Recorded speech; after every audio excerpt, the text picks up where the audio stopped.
Praise the Lord. दोस्तों, हम आपका स्वागत करते हैं आज सुबह की प्रार्थना में। और आज मैं आपसे बात करना चाहता हूं दूसरा राजा उसका 4 अध्याय 1 से 7 पद तक, जहां पर एक स्त्री के बारे में वर्णन है। हम 7 पद को पढ़ेंगे कि वहां पर क्या लिखा हुआ है। तब उसने जाकर परमेश्वर के भक्त को यह बता दिया और उसने कहा, जा तेल बेचकर ऋण भर दे और जो रह जाए उससे तू अपने पुत्रों सहित अपना निर्वाह करना। आमीन। दोस्तों, यहां पर कुछ इस प्रकार से हुआ। एक स्त्री है और उसका पति मर गया, जो कि परमेश्वर का भक्त था और उसने किसी से कर्जा ले रखा था। तो क्या हुआ, उसके मरने के बाद वो कर्जदार उनके घर पर आया और उस स्त्री के दोनों बेटों को अपने साथ में ले जाने लगा कि उन्हें अपना दास बना ले, क्योंकि इनके पास कर्ज लौटाने के लिए कुछ भी नहीं था। ये कैसे कर्ज लौटाएंगे इन्हें नहीं पता, क्योंकि इनका पति तो मर गया है। जिसने कर्ज लिया था वो तो मर गया और अब इनके सामने एक बहुत बड़ी समस्या है कि ये कैसे अपना कर्ज भरें। और कर्जदार इनके बेटे को लेकर के जा रहे हैं। इतने में वो स्त्री एलिसा के पास गई और उसने एलिसा से कहा कि एलिसा, तू जानता है कि मेरा पति जो मर गया है वो परमेश्वर का भक्त था और तेरा सेवक था। उसने कर्ज लिया था परंतु वो कर्ज को दे नहीं पाया। अब कर्जदार मेरे घर पर आकर मेरे बेटों को ले जा रहा है। और ऐसा हुआ कि एलिसा ने उससे कहा, तेरे घर में क्या है?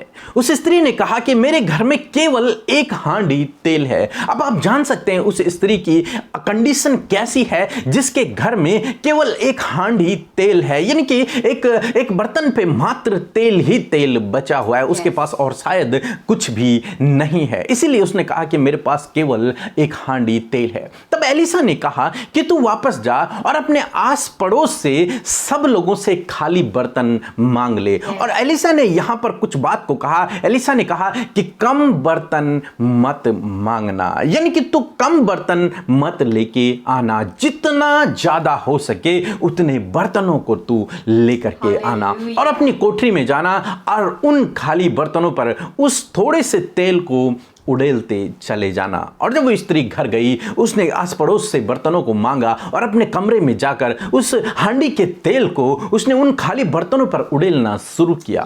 और दोस्तों, परमेश्वर ने एक अद्भुत आश्चर्य कर्म उस स्त्री के जीवन में किया कि उसके इस हांडी के तेल को परमेश्वर ने मल्टीप्लाई कर दिया, उसे कई गुना बढ़ा दिया। और क्या हुआ कि उसके जितने खाली बर्तन थे वो सारे के सारे भर गए, तेल से भर गए। तो वो एलिसा के पास गई। उसने कहा कि परमेश्वर ने ऐसे अद्भुत आश्चर्य कर्म मेरे जीवन में किया, सारे खाली बर्तन तेल से भर गए हैं। तब एलिसा ने कहा कि उसमें से कुछ बेचकर अपना ऋण भर ले और बाकी उस तेल को बेचकर तुम अपना जीवन निर्वाह करो। दोस्तों, हम देखते हैं इस स्त्री के जीवन में परमेश्वर के इस अद्भुत आश्चर्य कर्म को। यहां पर हम देखते हैं हमारा परमेश्वर कंगालों की सुधि लेता है। हमारा परमेश्वर दीन दुखियों की ओर से उनके कर्ज को भी भरता है।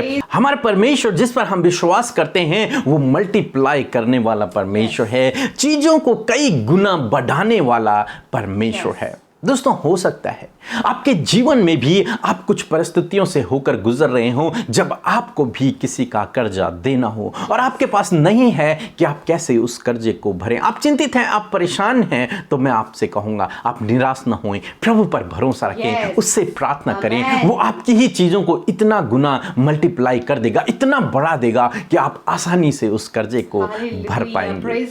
और मैं आपसे कहूंगा, एलिसा ने कहा कि कम बर्तन मत मांगना। दोस्तों, अपने विजन को, अपने दर्शन को, अपनी योजनाओं को, अपने विचारों को हमेशा बड़ा रखें। आप कम मत रखें। अपने परमेश्वर को आप कम मत आके कि केवल इतना नहीं। अपने दर्शनों को, अपने विजन को, अपनी हर बात को, विचारों को परमेश्वर के प्रति आप खूब बड़ा रखें, ये सोचकर कि आपके परमेश्वर के पास बहुतायत है। पर अगर वो स्त्री 1 बर्तन लाती तो परमेश्वर 1 ही बर्तन को भरता। अगर वो 10 लाती तो वो 10 ही को भरता। लेकिन वो इतने लाई, जितने भी लाई, परमेश्वर ने उन सब को भर दिया। तेल तब रुका जब बर्तन समाप्त हो गए। यदि 1 और भी बर्तन होता तो परमेश्वर उसे भी भर देते। इसलिए अपनी योजनाओं को, अपने दर्शनों को, अपने विचारों को, अपनी प्रार्थनाओं को बड़ा रखें, कम मत रखें। परमेश्वर को कम ना आंकें। परमेश्वर बहुतायत का परमेश्वर है और दोस्तों, यदि आपका जीवन इन बर्तनों की तरह खाली पड़ा हुआ है, आपका परिवार खाली पड़ा हुआ है, यानी कि आप निराशा में हैं, तो मैं आपसे कहूंगा इस खाली बर्तन को लेकर अपने जीवन को खाली बर्तन के समान परमेश्वर के सम्मुख ले जाएं। परमेश्वर उसे बहुतायत से भर देगा, उसे आशीषित कर देगा। आपका जीवन चाहे इन खाली बर्तनों के समान ही क्यों ना पड़ा हो, जिस पर कुछ भी न हो, यदि आप प्रभु के सम्मुख इस खाली बर्तन को लेकर के आएंगे तो परमेश्वर उस खाली बर्तन को आशीषों से भर देंगे, क्योंकि हमारा परमेश्वर बहुतायत का परमेश्वर है। हमारा परमेश्वर चीजों को कई गुना बढ़ाने वाला परमेश्वर है, कंगाल की सुधि लेने वाला परमेश्वर है और आपका कर्ज भी भरने वाला परमेश्वर है। सो प्रभु आपको इस वचन के द्वारा बहुतायत से आशीष दे, आमीन। दोस्तों, इस समय होगा जब हम एक गवाही को सुनेंगे कि किस प्रकार से प्रभु यीशु मसीह अपने लोगों के जीवन में अद्भुत आश्चर्य कर्मों को कर रहा है। उसके बाद हम प्रार्थना में जाएंगे। आप हमारे साथ में इस प्रार्थना में बने रहें। मैं बहुत यीशु को धन्यवाद करती हूँ, अब्बा पिता को धन्यवाद करती हूँ। मैं बहुत दिनों से सर्दी एलर्जी से बहुत परेशान थी, लेकिन मेरे हस्बैंड रोज सुबह शाम अमृता सिस्टर की प्रार्थना सुनते थे। हम दोनों प्रार्थना करते थे और बहुत हॉस्पिटल किया, लेकिन कुछ फर्क ही नहीं गिरा। लेकिन मेरे हस्बैंड ने व्हाट्सएप कॉल पर अमृता सिस्टर को प्रेयर करने के लिए बोला था। उन्होंने मेरे लिए प्रेयर की और मुझे चंगाई मिल गई। यीशु के नाम को मैं धन्यवाद करती हूँ। सो आज की सुंदर सुबह में हम इस सुंदर सी गवाही के लिए प्रभु का धन्यवाद करते हैं, जिसके द्वारा हम सब उत्साहित हुए। जैसे कि प्रभु ने इनके जीवन में आश्चर्य कर्म किया, प्रभु आपके जीवन में भी करना चाहते हैं। आप प्रभु को मौका दीजिए अपने जीवन में कार्य करने का, ताकि परमेश्वर आपको भी इसी तरह गवाह के रूप में खड़ा करे। प्रभु आपको इस गवाही के द्वारा आशीष दे। आइए हम सब मिलकर आज की सुंदर सुबह में प्रभु यीशु मसीह के सम्मुख आकर उससे प्रार्थना करें। यदि आज आपके जीवन में किसी भी प्रकार की समस्या है, परेशानियां हैं, बीमारियां हैं, कर्जे हैं, नाना प्रकार की बातें जो आपकी लाइफ में है, आज प्रभु के आगे उसे रखें। प्रभु आपकी सुनकर आपके जीवन में सॉल्यूशन को देंगे। आइए हम प्रार्थना करें। धन्यवाद धन्यवाद धन्यवाद करते हैं हमारे जीवित और जिंदा परमेश्वर, हमारे पिता। हम आपका हृदय से धन्यवाद करते हैं यीशु। धन्यवाद करते हैं यीशु कि आप हमसे बहुत प्रेम करते हैं। धन्यवाद देते हैं कि आपने रात भर में संभाल कर प्यारे पिता ये नया दिन दिया, कि इस नए दिन में हम आपके नाम की महिमा कर सके। प्रभु पिता, मैं प्रार्थना करती हूँ पिता कि इस पूरे दिन भर में परमेश्वर हम वो काम करें जो आपको भाए पिता। विशेषकर प्रभु हम इस सुंदर सुबह में आपका धन्यवाद करते हैं, आपका गुणानुवाद करते हैं, आपकी तारीफ करते हैं, आपकी प्रशंसा करते हैं प्यारे अब्बा। धन्यवाद करते हैं कि सच में प्रभु आप कंगालों की सुधि लेने वाले परमेश्वर हैं, आप उपाय करने वाले परमेश्वर हैं प्रभु जी। आप अपने लोगों के लिए इंतजाम करने वाले परमेश्वर हैं प्रभु जी। आप उनके खाली बर्तनों को भरने वाले परमेश्वर हैं पिता परमेश्वर। और प्रभु उन्हें पिता परमेश्वर कर्ज मुक्त करने वाले परमेश्वर है प्रभु जी। और प्रभु उनके लिए सब बातों का प्रबंध करने वाले परमेश्वर हैं। लॉर्ड, हम धन्यवाद करते हैं प्रभु, इन गुणों के द्वारा हम आपका गुणानुवाद करते हैं पिता, कि आप प्रभु इन करैक्टरों के कारण प्रभु हमारे जीवनों में कार्य करते हैं, क्योंकि ये आपके गुण है परमेश्वर। हम आपका धन्यवाद करते हैं आज की सुंदर सुबह में, आज के इस भोर के प्रकाश में खुदावन आपका धन्यवाद करते हैं कि हम सब जीवितों की पृथ्वी पर जीवित हैं। हमने आज के दिन को देखा, ये आपका अनुग्रह और आपकी दया है। इस दिन में हम पिता वो काम करें जो आपको भाता हो, जो हम वो काम करें जो आपको अच्छा लगता है प्रभु, ताकि हम महिमा आपकी कर सके अपने उन कामों के कारण। परमेश्वर पिता आपका धन्यवाद करते हैं लॉर्ड। हम धन्यवाद करते हैं परमेश्वर प्रभु जी कि सच में मेरे प्रभु जो वचन आज की सुंदर सुबह में हम सब भाई बहनों ने सुना है, हाँ प्रभु ये हमारे जीवनों में कार्य करे। हम इससे सुनने वाले ही नहीं वरन इसके अकॉर्डिंग चलने वाले हो सके। ये वचन हमारे जीवनों में प्रैक्टिकली वर्क करे परमेश्वर पिता। जैसे कि उस विधवा स्त्री के जीवन में परमेश्वर पिता, जिसके पास सिर्फ एक हांडी तेल था प्रभु जी, और वो प्रभु जी तेरे जन के पास गई परमेश्वर, और तूने उसके लिए उपाय किया प्रभु जी। उसके ऊपर जो ऋण था परमेश्वर, जो कर्जा था परमेश्वर, वो आपने उसके लिए चुकाया प्रभु।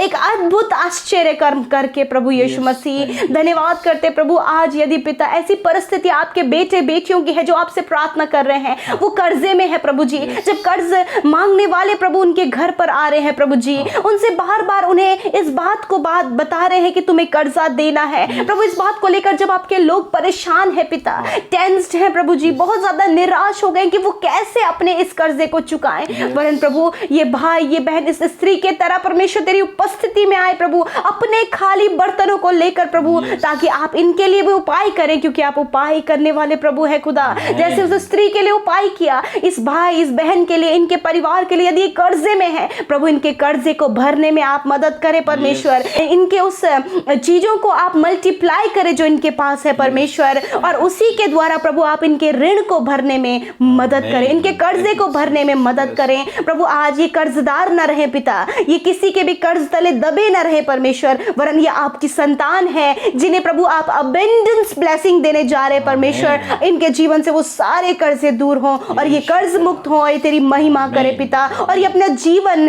बिना कर्जे के निर्वाह करे परमेश्वर पिता। जैसे कि उस स्त्री ने जब ऋण भर दिया तो उसने अपने जीवन अपने बेटों के साथ निर्वाह किया, उसी प्रकार यीशु मसीह आप इनके कर्जों को भी चुकाएं और इनको आप ऐसा जीवन दे कि प्रभु बिना कर्जे के अपने जीवन को जी सके प्रभु जी। धन्यवाद करते हैं प्रभु जी जो इस समय फाइनेंशियल प्रॉब्लम से होकर गुजर रहे हैं प्रभु, अपने खाली बर्तनों को लेकर वो आपके पास आए, अपने खाली जीवन को लेकर वो आपके पास आए, जब उनकी जरूरतें पूरी नहीं हो पा रही हैं, वो कैसे अपने परिवार को मैनेज करें, सब कुछ कैसे व्यवस्थित करें प्रभु, वो नहीं कर पा रहे प्रभु, वरन ये इस समय आपके पास आए हैं प्रभु, आप सब कुछ मैनेज करने में, उस आर्थिक तंगी को दूर होने में मदद करें पिता। आपने वचन में कहा कि आप कंगालों की सुधि लेते हैं प्रभु, आप अपने लोगों की सुधि लेकर उनके लिए उपाय करें, इंतजाम करें, जो भी उनकी जरूरत है प्रभु, छोटी से छोटी बड़ी से बड़ी हर एक जरूरत को आप पूरा करें पिता। प्रभु जी हम प्रार्थना करते प्रभु जी, ये भाई ये बहन प्रभु जी एक बड़े विजन के साथ में प्रभु आपके सम्मुख आए पिता, एक बड़े दर्शन को लेकर, एक बड़ी मांग को लेकर प्रभु तेरे सम्मुख आए प्रभु, ये तुझे छोटा ना आके वरन प्रभु ये जानने पाए कि तेरे पास भरपूरी है पिता, बहुतायत है परमेश्वर, इस बात को अपने जीवन में रख कर प्रभु तेरे पास आए और तुझसे मांगे प्रभु, ताकि प्रभु तू इनके जीवन में उन आशीषों को भर दे जो ये तुझसे मांग रहे हैं पिता। धन्यवाद करते हैं प्रभु जी, आप इन्हें अच्छा जॉब देकर ब्लेस करें प्रभु, एक अच्छा लाइफ पार्टनर देकर ब्लेस करें प्रभु, संतान देकर ब्लेस करें प्रभु, घर की आशीष दे प्रभु, अच्छा बिजनेस दे परमेश्वर, जो कुछ भी आज इनकी वांट्स है, जरूरत है, नीड है प्रभु, वो सब कुछ आप इनके लिए पूरा करें प्रभु। आज की सुबह में आपकी सुख शांति समृद्धि इनके जीवनों में आए, अच्छा स्वास्थ्य आप इन्हें दे परमेश्वर, ये स्वस्थ और भले चंगे रहे प्रभु, इनके काम आज के दिन में सफल हो, जिस काम पर आपके बेटे बेटियां हाथ लगाएं वो काम सफल हो यीशु के नाम से। आज जो बीमार है, अस्वस्थ है, बिस्तरों में पड़े हैं, हॉस्पिटल में एडमिट है, यीशु मसीह के नाम से खुदावन आपकी चंगाई को मांगते हैं, कहते हैं उनकी बीमारियां चली जाए यीशु के नाम से, वो हर एक दर्द चला जाए यीशु मसीह के नाम से, हर एक वो बीमारी जो इनके शरीर को दुर्बल करती है यीशु के नाम से निकल कर चला जाए प्रभु। आपका वचन कहता है परमेश्वर, इस बीमारी के विरोध में हम आपके वचन को कोड करते हैं परमेश्वर, उसका अनाउंसमेंट करते हैं, उसकी घोषणा करते हैं प्रभु। आपका वचन कहता है मैंने आप तुम्हारी दुर्बलताओं को ले लिया और तुम्हारी बीमारियों को उठा लिया। थैंक यू लॉर्ड जीसस के प्रभु, आपने इनकी दुर्बलता को ले लिया, इनकी बीमारियों को अपने ऊपर उठा लिया प्रभु, ताकि पिता परमेश्वर ये चंगे हो जाएं और तेरी महिमा करे Lord. Thank you father Lord Jesus के आपका वचन इनके जीवनों में कार्य कर रहा है पिता, और ये बिल्कुल भले चंगे और स्वस्थ हो गए हैं पिता। धन्यवाद, आज के दिन में ये जहां कहीं भी जाएं आप इन्हें दुर्घटनाओं से बचाएं प्रभु जी, हर एक दुष्ट की बुरी योजनाओं से बचाएं परमेश्वर। और प्रभु यीशु हम चाहते हैं प्रभु ये वो काम करे जो तुझे भाए प्रभु। एक बार फिर प्रभु हम आपका धन्यवाद करते हैं कि आपने हम सब की सुधि ली, आपकी उपस्थिति इस पूरी प्रार्थना में हमारे संग में बनी रही, आपके पवित्र आत्मा ने हमें गाइड किया। धन्यवाद करते हैं प्रभु जी कि सच में प्रभु हम सब के प्रार्थना को आपने उत्तर दिया। जितने भाई बहन निरंतर हमारे साथ में प्रार्थना में जुड़े हैं प्रभु, आप उनके जीवनों में अद्भुत आश्चर्य कर्म कर रहे हैं, हम आपका धन्यवाद करते हैं। जो आपसे मांग रहे हैं प्रभु आप उन्हें दे रहे हैं प्रभु, हम आपका धन्यवाद करते हैं। और जितने भी भाई बहनों ने इस समय आपसे विनती प्रार्थना की, आपसे मांगा है, यीशु आपका धन्यवाद कि आपने उनकी सुनी है पिता। एक बार फिर प्रभु हम इन भाई बहनों को, इनके परिवारों को, इनकी जरूरतों को आपके हाथों में देते हैं प्रभु। सबको आप हिफाजत से रखें, इनकी जरूरतों को पूरा करें और इनके संग में होए प्रभु। धन्यवाद करते हैं पिता, सारी बातों के लिए धन्यवाद करते हुए इस प्रार्थना को यीशु मसीह के नाम से मांगते हैं, सुने और ग्रहण करें। आमीन आमीन और आमीन।